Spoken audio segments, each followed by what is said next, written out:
So now I want to continue our conversation about parallel motion, but bring it into the context of imperfect consonances um, and the idea of independent voices that we've been discussing so far. With imperfect intervals, parallel motion is permitted, so you can have multiple thirds or sixths in a row.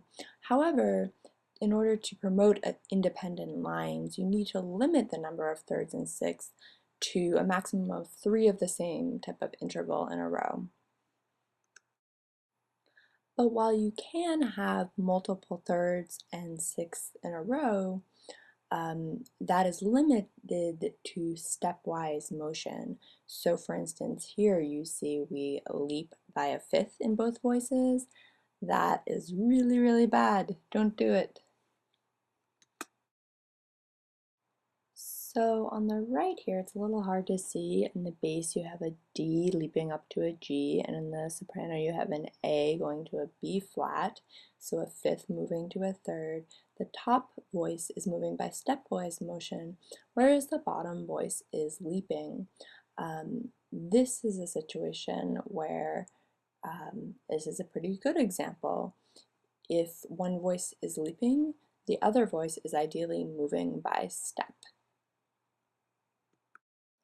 And this is because, as we talked about earlier today, we are trying to ensure that the melody, which is leaping, has its moment of glory, if you will. So that leap is not, we don't distract from that leap by leaping in the other voice. So in this instance, we have a skip in the upper voice and a leap in the lower voice, but in the same direction. This isn't ideal because they're moving in the same direction, and again, because it's skip and a leap at the same time, it kind of distracts from one another. In this case, with the upper voice moving by step and the lower voice leaping, the situation, the example is a little bit better.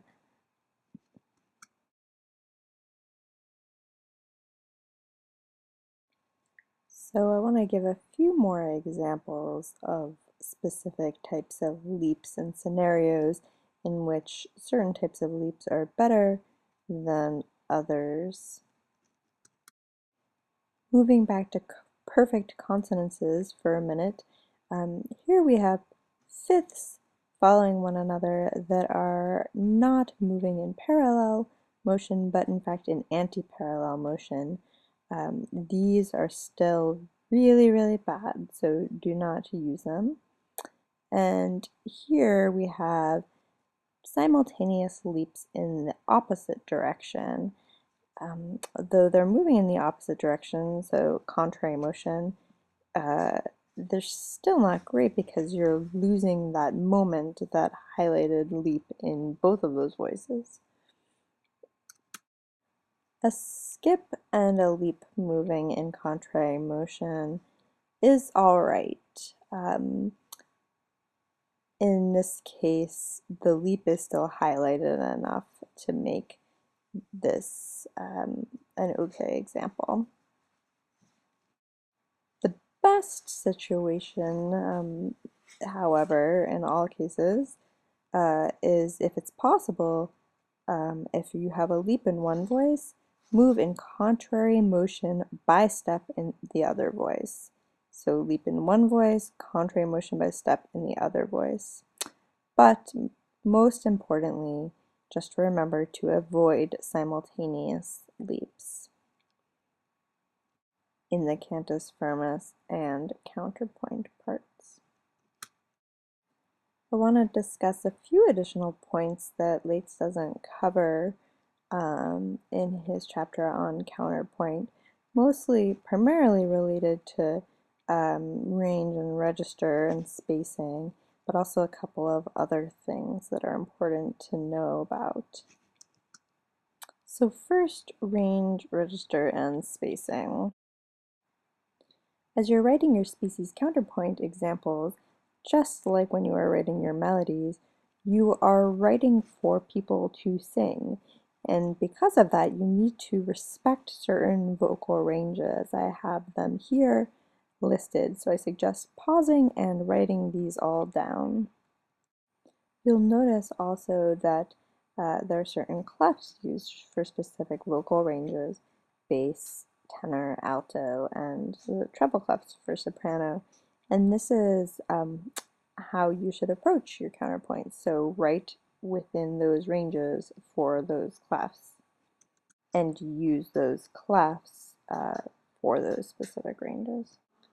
Register and spacing are both directly related to our perceived hearing of the independence of the vocal lines that we're writing.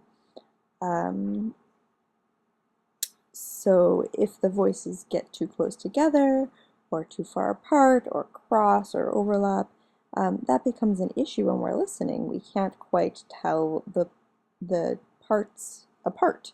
So that's where voice crossing and voice overlap come in. And we are going to be avoiding both of these things. Voice crossing is essentially a harmonic phenomenon. As you can see in the example on the left, the tenor is in the second bar above the soprano. So that's voice crossing. Voice overlap, on the other hand, you can see on the right, is essentially a melodic phenomenon. So as you see in the second bar, the tenor voice has come above where the soprano or alto was in the previous bar.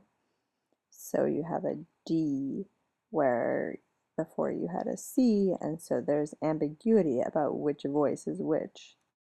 Because our goal is to keep this independence of the vocal lines that we keep talking about, and because that ambiguity occurs in voice crossing and overlap, we are going to forbid voice crossing and overlap in our species counterpoint examples, though occasionally you'll come across them in real music, of course.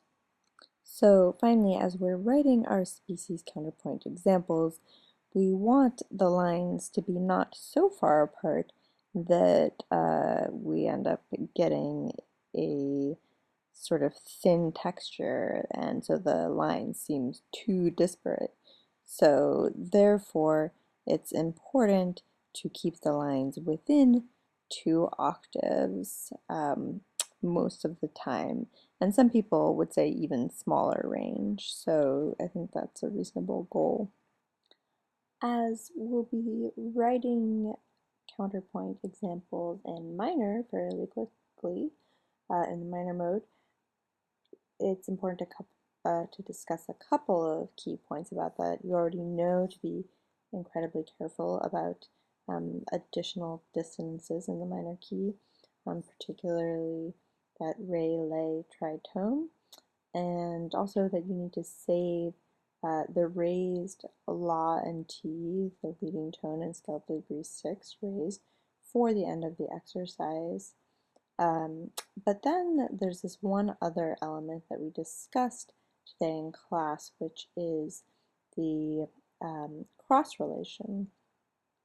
And as you can see in the example, what the cross relation is simply you see you have that leading tone, that raised scale degree 7 in the bass, followed in the next bar by the lowered scale degree 7, or the original scale degree 7, the te. So that ugly dissonance there is a cross relation, and as you heard in class, it's definitely something to be avoided.